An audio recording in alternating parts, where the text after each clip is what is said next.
So welcome back then. It is episode 8 of the Exeter Chamber of Commerce lockdown show in association with our friends at Bitpod. I am Matt Young, I am your host, and before we get going, I have 2 pieces of housekeeping for you. First things first, we mentioned it in last week's show, but we can now confirm it. The show is going fortnightly. So we will be back on the 12th of June, 2 o'clock, Friday afternoon. 12th of June is the next lockdown show. So we're going to give you a week off in between. And the other thing is we tried a bit of networking after last week's show. You liked it. So guess what? It's back again this afternoon. So if you fancy hanging around at the end, we will put a link into the chat box. You can click on that and come and join us over on Zoom, where we'll be doing some networking for probably around about half an hour. But you're free to come and go as you please. Right, today's show then is all around the theme of return to the workplace. And it's been put together by our good friend Tim, and Tim is from Space. They are an organisation that looks at where we work and how that works for us. So Tim, I'm going to hand it over to you now, and you can take us through what we can expect from today's show. Hello everyone. The theme this week is returning to the workplace. The COVID-19 virus is going to be with us for some time. Therefore, I think companies should be preparing their plans for returning to the workplace. My name is Tim Wadsworth, Managing Director of Space, and also Main Board Director for Exeter Chamber of Commerce. I've been engaged in office interiors since 1988, and I've been gathering as much information I can over the last 2 months to help companies return to the workplace. And I believe there's 7 main points. First one, anxious workforce. I think everyone has been listening to government and government medical advisors and social media, and I think it's pretty clear now that social distancing means 2 meters apart from someone. So what does this mean in the workplace? It means everyone with desks that are less than 2 meters wide will have to think about having empty workstations between each member of staff. And whatever you do, please don't put red or black crosses stuck on the vacant desks indicating that you can't use them. I think we need a bit more imagination. I think we need to make the workplace fun and positive for people. And that could mean just a nice note, printed note, or it could mean putting a plant pot on a desk you can't use, or I've even seen cuddly toys left sitting on a desk. And it just can be fun. Humans are adaptable, and we just have to make it enjoyable for them. Point 2, compromising creativity. We're all humans. Zoom is fantastic. We can carry on using video meetings in the future, but I think we're all yearning human connection. So I think we need to weave this into our plans for the future of our workplace and when we go back. Point 3, around-the-clock operations. Could companies work flexibly? Is now the right time to have that grown-up conversation about flexible working hours, shift work, or even, dare I say it, the 4-day week? Point 4, third-party guests. If you have visitors to your workplace, they will be your responsibility. We'll have to look after them. So we need a plan for how we look after our visitors. Point 5, day-long hygiene. It isn't just about hand sanitizers or hand washing rituals. There's equipment in the office, printers, phones, computers. Do we need more of them? Do we need more laptops? Do we have mobile phones? Again, that needs to be part of your plan. Keeping your house in order. Point 6.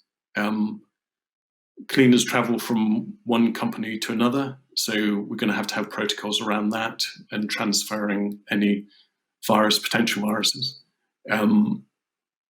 Companies are going to have to think about cleaning. Do they do it themselves? Do they employ cleaners directly in the workforce?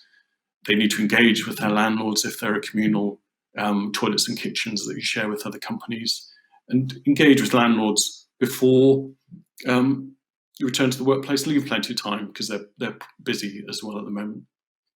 Point 7, staying cool. Air conditioning, in my experience in the West Country, isn't conditioning the air, it's heating and cooling, and then it's pushing it around the workplace. When I return to work, I know I'm going to be nervous if I have to sit underneath an air conditioning vent. So have a think about that. There's no evidence yet that COVID-19 is spread through air conditioning systems.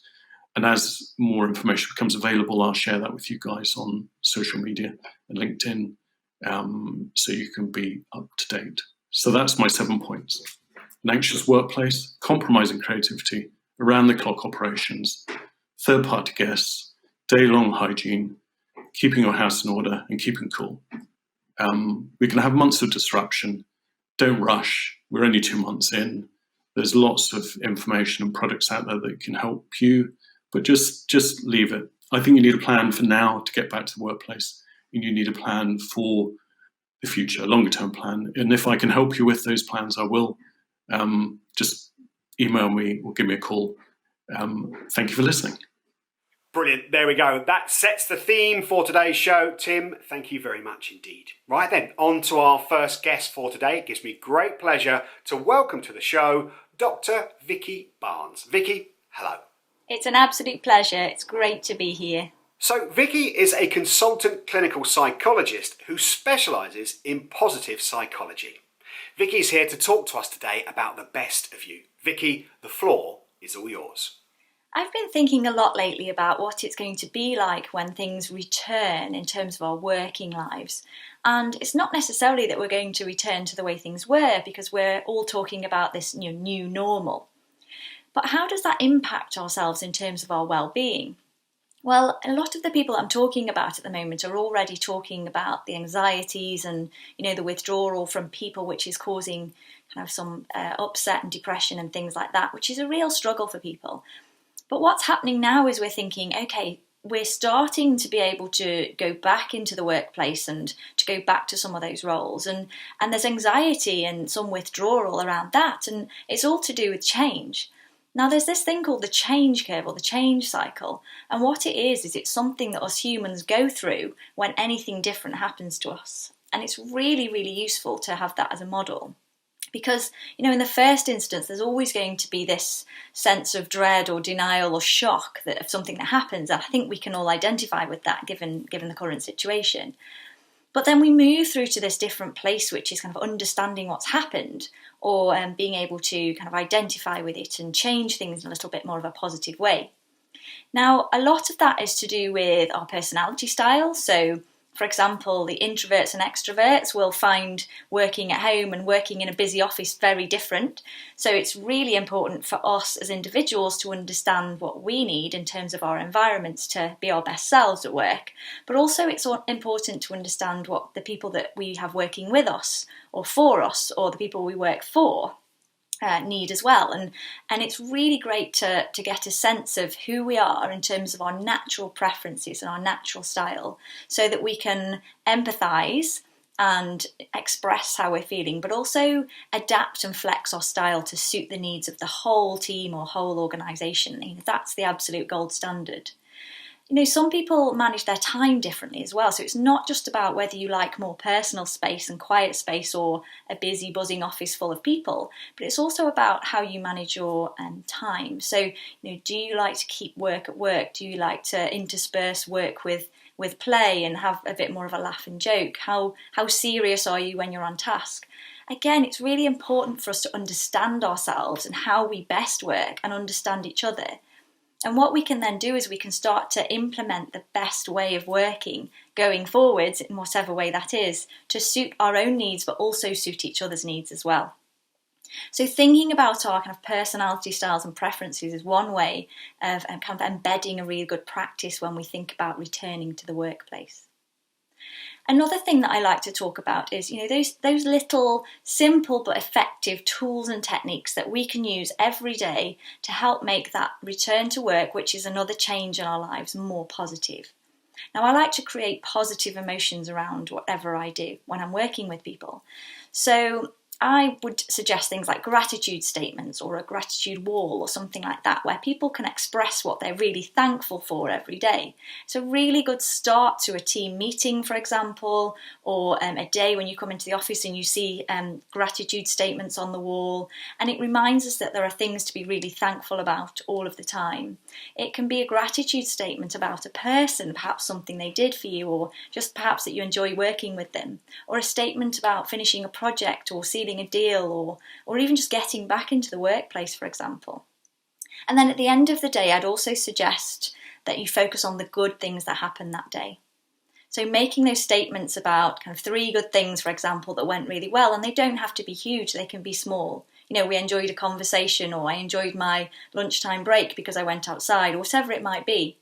But bookending the day like that, or a team meeting, or a phone call with a positive at the end and the beginning is a really useful way to embed those positive emotions and keep everybody well. So remember that change cycle. It's all about accepting that this is something that's happening to everybody, and we're all going to experience it in different ways, as I said, because of our personality styles and our preferences, but also because that's just normally what happens when we experience change.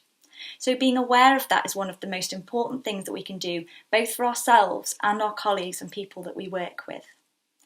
Now, I've already offered those takeaways in terms of gratitude and some good things at the end of the day to focus on, because they're tried and tested by me. So I really believe in this, and I know that they work because I use them in my own daily practice, and they can work at home and in the workplace too. I'm also going to be writing a book which will include some of this. So watch this space, and I'll hopefully have that out by the end of this year or maybe next year. Great stuff. Vicky, I will be keeping my eyes peeled for that book when it comes either later this year or the beginning of next. Thank you again for your valuable time this afternoon. That's no problem at all. It was great to be involved. Next up on today's show then, we have Dr. Julie Hutt from SSG. Now they are a health and safety training consultancy. Dr. Julie, welcome to the show. Thank you for having me. It's really good to be here. Julie is here today to talk to us about a safe return to work. Julie, it's all yours. Hello everyone. I'm really happy to be here today to talk about how to facilitate a safe return to work. I hope you've enjoyed the long weekend, which brought some nice weather and some good news for non-essential retailers who will now be able to open from the 15th of June. However, for many workplaces, it's going to be difficult to just reopen because there's going to be a raft of policies, procedures and working conditions that are going to need to be adjusted. We're also going to have to give consideration to the impact of COVID-19 on staff mental health and well-being. So as employers, we're going to need to adopt a planned, risk-controlled approach based on strong leadership, worker involvement, and sound health and safety advice. We're going to have to look at cross-functional teams to assess the risks for COVID-19, together with general health and safety measures. And we're going to have to do all of this before workers return to work. So how are we going to achieve it? I thought today what we could do is to look in a little more detail in 5 specific areas: people, systems of work, travel, workplace, and plant equipment and machinery. So first and foremost, we need to talk about people. So as we all know, current government guidance recommends that workers who can't work from home should travel to work if their workplace is open. However, staff should stay away from work if they or those that are living with them display any symptoms of COVID-19 or are shielding. So these and other criteria will all need to be taken into account on a case-by-case basis to determine individual availability for work. A phased approach may need to be adopted, dependent on the balance between staff availability and business demand. In some cases, this may necessitate changes in roles, responsibilities, and potentially even a company or team restructure. What we need to keep in mind is communicating what we're doing to the workforce and consulting with staff regarding any proposed changes, and also take into consideration any training requirements. Now, just a few points on the subject of training. Due to the closure of various training boards and centres, staff may currently not be able to undertake either preliminary or refresher training. The HSE and some other professional bodies, including IOSH, FABE and CITB, amongst others, have granted some level of extension to certification. Companies should identify any safety critical training that they're undertaking and look into providing alternative training sources such as online courses. And remember, it has to be a balance. If there are lowered levels of training, we need to have enhanced levels of supervision and monitoring in the workplace. So moving on to think about safe systems of work. As we all know, it's a legal requirement now to carry out a COVID-19 risk assessment. And if a company has got more than 50 employees, you're going to need to display a compliance notice. Don't forget that as we learn more and as government guidance changes, which it can do on quite a frequent basis, risk assessments will need to be reviewed, updated and communicated to the workforce. A key part of the risk assessment process is going to be setting out arrangements for social distancing, such as scheduling and organising work to minimise contact and avoid any crowding. We might have to think about separating high and low risk teams. And for any close work, i.e. work that's going to be conducted within 2 metres of other people, is that activity actually critical? Should it go ahead? We're going to minimise the number of staff and reduce interface time, but we might also have to think about assigning staff to same shift patterns to limit their interaction. And we're going to need to have staff working either side to side or facing away from each other rather than face to face. And if needed, maybe even install some protective screens. Now, PPE has been a little bit of a contentious issue over the last few weeks. It should be worn as specified in existing risk assessments. However, we have to balance this against the increased demand for PPE, which has led to shortages in some instances. If PPE is required as part of a safe system of work, but none is available, the work activity should not proceed, and we need to be quite clear about that. The HSE have issued guidance for fit testing of respiratory protective equipment, that's RPE, and you can refer to their website for further details. Please don't confuse RPE with face coverings. Government advice for face coverings recommends wearing these in enclosed spaces only where social distancing isn't possible. One of the other things we need to consider as part of our safe system of work is going to be emergency procedures. So we're going to need to establish a procedure for getting ill staff home to avoid risk of transmission. This may include looking at isolation measures, such as having a quarantine room within the workplace and cleaning down of their work area tools and equipment. We're going to need to assess our first aid and fire warden coverage, taking into account potentially reduced numbers of trained staff in the workforce. One thing we could do is consider sharing emergency cover with other companies working on the same premises, and we can stop or reduce the frequency of high-risk activities. In the event of any serious injury, we shouldn't be undertaking any mouth-to-mouth resuscitation. It's not recommended during CPR, but we should continue to perform chest compressions. Make sure you understand the new COVID-19 RIDDLE reporting requirements. Again, visit the HSE website where they have many more details. So if we've looked at our people, we've looked at our systems, we're ready to go, how do we get staff safely to work? Well, obviously they should avoid using public transport if possible, especially during peak times. Where possible, they can also adopt alternative means of transport, such as walking or cycling to work. They should endeavour to travel alone and not share a vehicle, but if it's unavoidable, they should share with the same group of people, try and maintain good ventilation by opening windows, and sanitise hands before getting in and out of the car. Vehicles should be regularly cleaned, with particular emphasis on handles and other surfaces and touch points. So moving on to the workplace and general facilities, let's start with access, egress and entry. Consider how many entrances are needed and where these need to be located. Where queues are going to be likely, apply social distancing measures via demarcation, including things like directional arrows, one-way systems and passing points on pedestrian routes.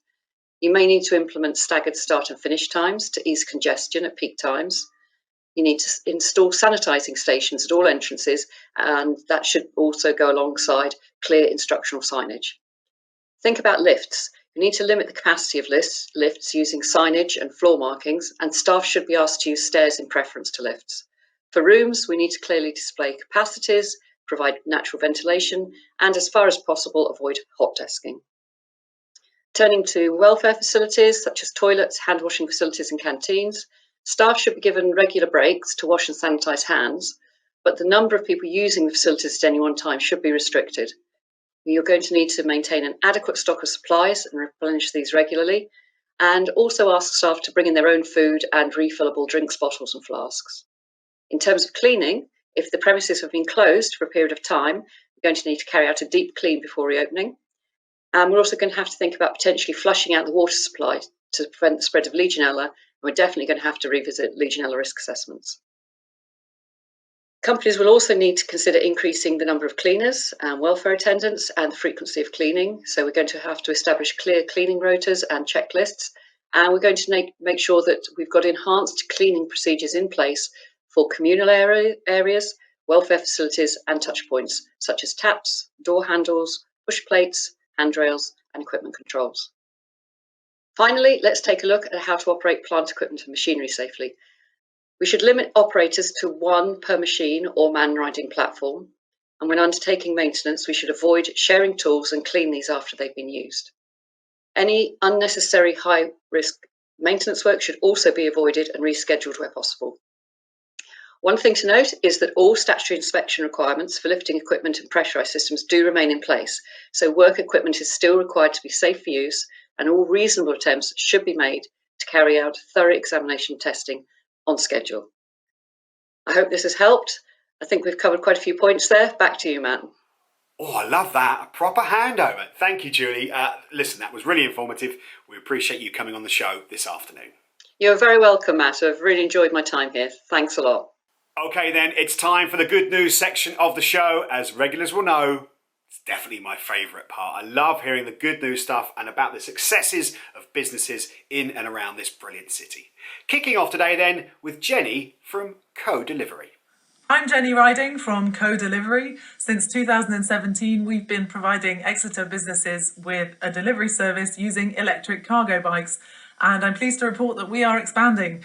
So due to COVID-19, we've added residential deliveries to our existing services, which were wholesale business-to-business deliveries.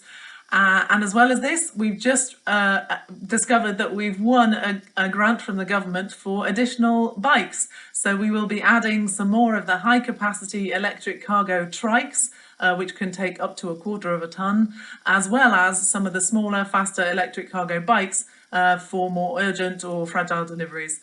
So we look forward to helping more Exeter businesses to save money, save time, avoid congestion and reduce their emissions. Hi guys, I'm Marcus, Head of Food and Beverage at Sandy Park. During this lockdown period, we've been very proud to have donated our surplus stock that would otherwise have been used at Sandy Park events and Exeter Chiefs home matches. The causes across the region include local NHS hospitals and multiple NHS sites. It's a great feeling to just give something so small to show our huge appreciation for everyone's efforts during this time. Hiya, my name is Jazzy and this is my good news story. I've been a chef for about 5 years now. I started in London where I was given the opportunity to work for Jamie Oliver. I started as a waitress and a shop assistant, and then I climbed the ladder and became a tutor at his cookery school. I dabbled in some private chefing and some menu development, but eventually my hometown was calling me, so I moved back to Exeter.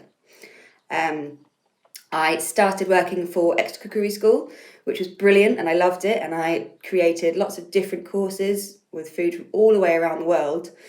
When lockdown started, the hospitality industry got hit really hard. Obviously we couldn't carry on at the cookery school for the time being, so when Larks Live approached me, I jumped at the chance to go back into teaching, which is what I really, really enjoy. And I look forward to it every week, and I'm excited to see how the new opportunity develops. Hello, I'm Pete Williams from Inspirations. With our Inspired brand, we are sending out a little bit of love and appreciation to all the NHS staff, carers and all the key workers out there by launching the charity Rainbow Keyring Scheme. The idea is that we all know somebody who's worked throughout this crisis, putting themselves and their families at risk. So to say thank you, you can send them a keyring, one of these. You just go onto our website, www.inspired.co.uk, enter the name of the worthy person, which gets printed onto the back, and the address you'd like it to go to, and we take it from there. What's more is all the profits that we make from the scheme is shared throughout some COVID resilience charities. They are Age UK, the Trussell Trust, and of course NHS charities together. So far we've had a great response with keyrings going out all over the country. Brilliant, brilliant, brilliant. Fantastic stuff from amazing businesses in our city. Right, okay, before I get too carried away, it's time to move on with our next guest on today's show. It gives me great pleasure to introduce to you Henry Luce, who is the MD of Stormpress. Henry, welcome to the show. Many thanks, and it's great to be with you. So Henry is here today to tell us what we need in terms of going back to work and the signage that's required for the COVID-19 situation. Henry, over to you. If you're thinking about signage for your premises as we emerge from lockdown, then these are my top tips to get you going. And I do completely understand that we're all facing a fall in revenue, so budgets will be tight, and hopefully this will help you spend wisely. Firstly, if you're going to invest in signage, then see if you can use it as a branding opportunity. And what I mean by that is not just as a corporate identity exercise with your logo and your brand colours, but have a real think to how you want people to feel when they see your signage. And I guess for most organisations, your signage audience is going to include your customers, your staff, and your suppliers. And you're probably going to want them to feel a couple of things. Firstly, that they're safe. Good signage will demonstrate that you've implemented new procedures and processes to keep everybody safe and that you've got everyone's backs. Secondly, we're all reassured when we know exactly what we're supposed to do. And certainly I feel much less stressed if I'm in a situation where I know what's expected of me. Lastly, you want your audience to feel positive about you, that you're a professional outfit, you're taking things seriously, and you're communicating well. Think about your tone of voice, how your messages are conveyed. Sometimes signage can be a little bit hectoring, a little bit officious, when you probably want it to be quite welcoming. And make sure that every word counts. Nobody wants to read through a screen of information or hear your life story. One top tip for reducing the amount of text is to consider whether information can be conveyed by a picture or graphic. Both great techniques for conveying information quickly. Oh, another tip is have a think about what distance your audience will be reading your signage at. Generally, the greater the distance, the fewer words that you should use.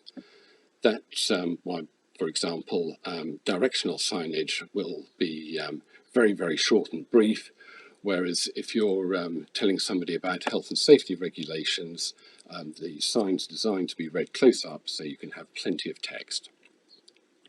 And then you'll need to think about whether you're going to buy off the shelf or whether you're going to have custom-made signage. Off the shelf is likely to be cheaper, but it won't allow you to control any branding, size or message. They often use standard health and safety colours, typically that yellow, black, red and green. You'll need to decide whether that's appropriate for you. There is, I guess, a hybrid option if budgets are tight, where you can have a mixture of off-the-shelf and custom-made. You're going to have to plan what sort of signage you need and think about whether you need external signage, a point of entrance, and internal signage. And the easiest way of doing this is to think about how you want people to move around your premises and do a simple audit by walking around your site. Put yourself in your staff and customers' shoes.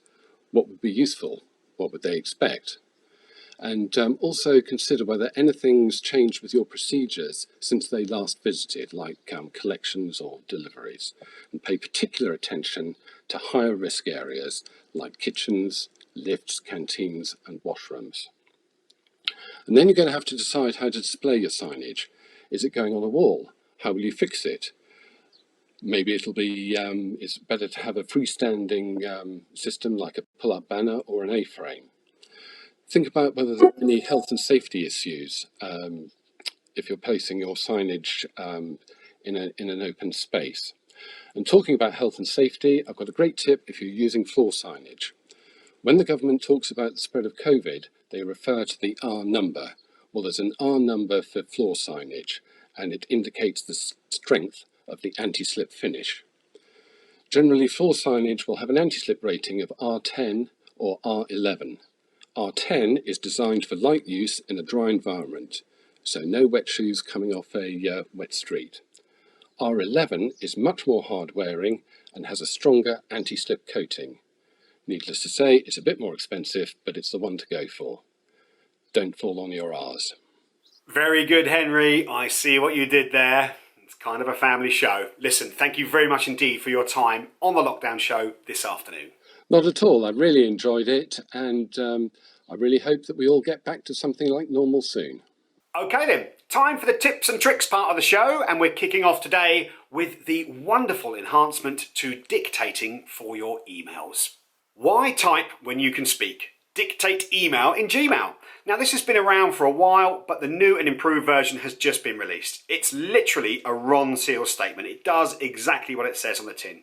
Open a new message or reply to an existing one, click the microphone icon, and then dictate your message in any of the supported 60 different languages. Twitter has acknowledged that it has begun testing a new setting that lets users limit who can reply to their tweets. Similar to Facebook's post view settings, the current implementation features a small glove icon in the corner.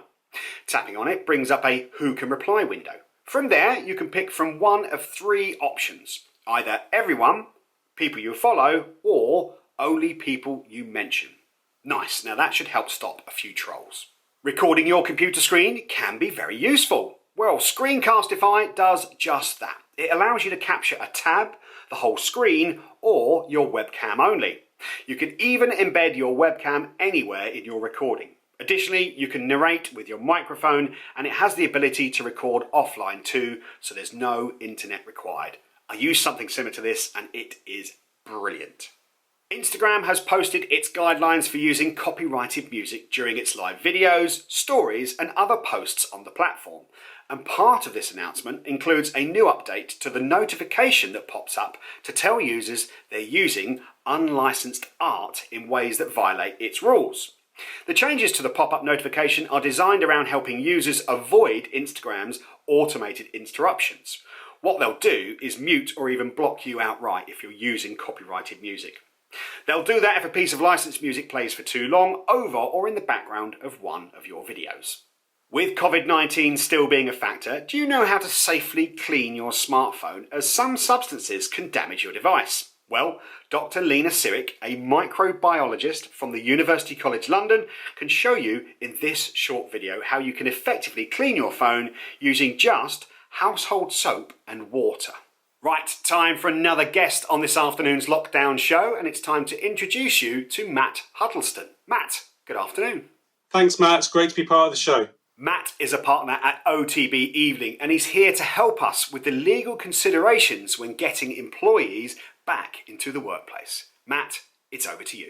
Okay, so for a bit of context, here at OTB Evening, we're a niche commercial law firm looking after clients across the UK. And what that means is that we support mostly privately owned businesses with all of their core business legal needs, including commercial contracts, corporate real estate, litigation and employment. My personal area of specialism is employment, which means I'm looking after businesses with disputes, employment disputes, organisational change projects and challenging workforce issues. And what that means is, as a result, I've been quite busy recently with all of the lockdown and furlough issues. What's happening now is people are starting to look at how they adjust to the easing lockdown restrictions. Attention is turning to how to get people back into the workplace. And that's what I wanted to talk to you about today. Unsurprisingly, there are too many legal issues to cover everything today.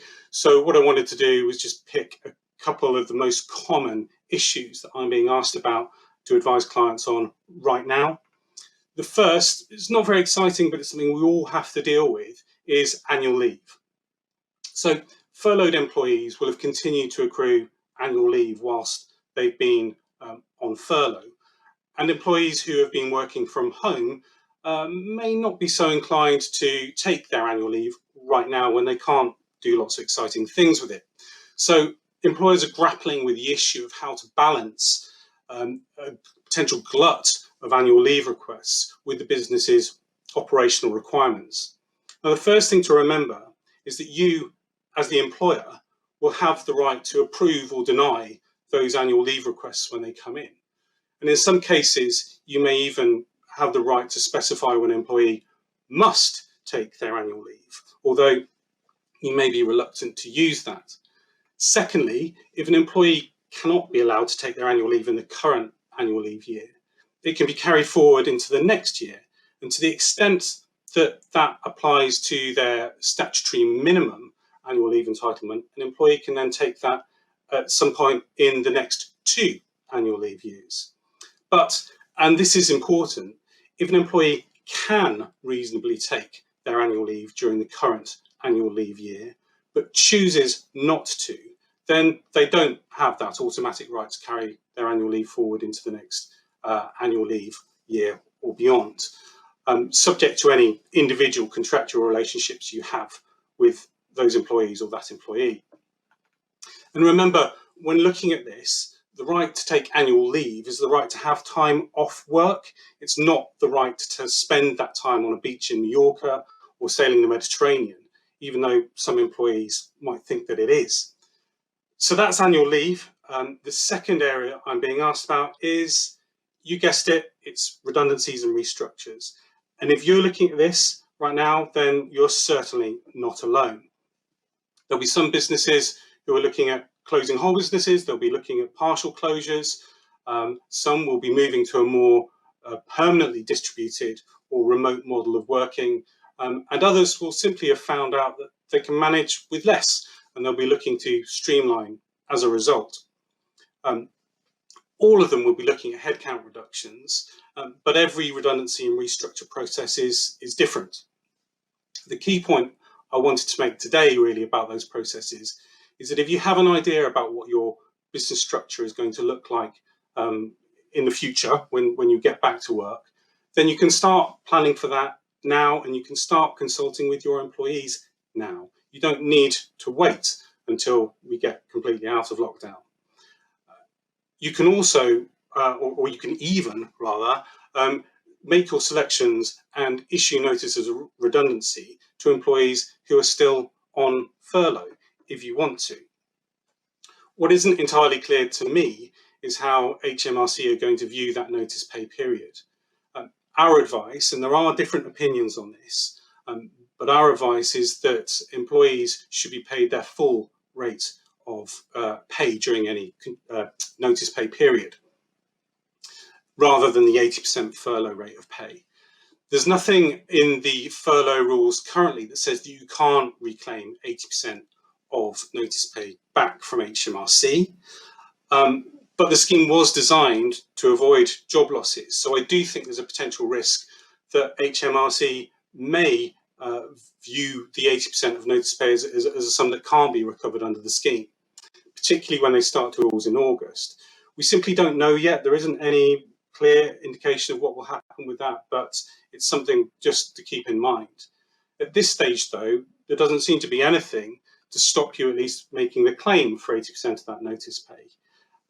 So there wouldn't be any reason not to, provided that you just bear in mind that the rules might change, that HMRC may not pay it, or they may seek to reclaim it later. But even if that were the case, you'd be no worse off than you would be if you hadn't made the claim anyway.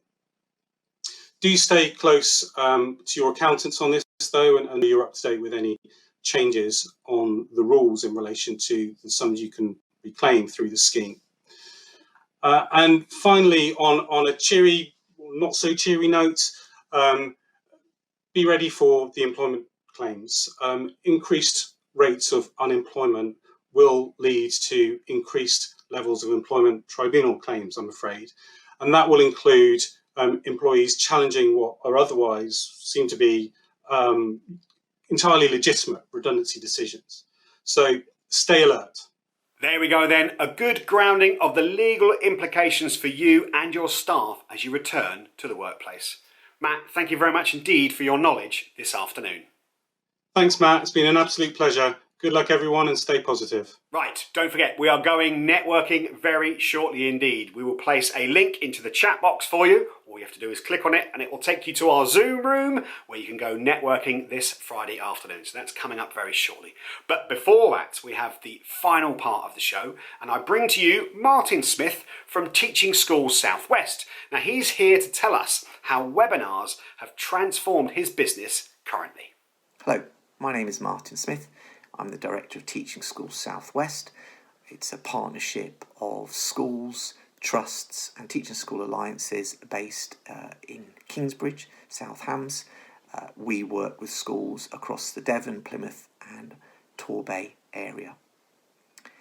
Since the changes brought in with school closures, we have had to adapt our delivery model considerably. Our first step has been to train all our key staff in the use of webinar technology. This has enabled us to deliver key training events specifically focused on supporting teachers and school leaders around the issue of remote learning and supporting pupils. These have been very successful in our view. The first sessions of webinars that we delivered, 6 in total, went out to over 950 teachers. This is far more than we would typically reach if we were running face-to-face events.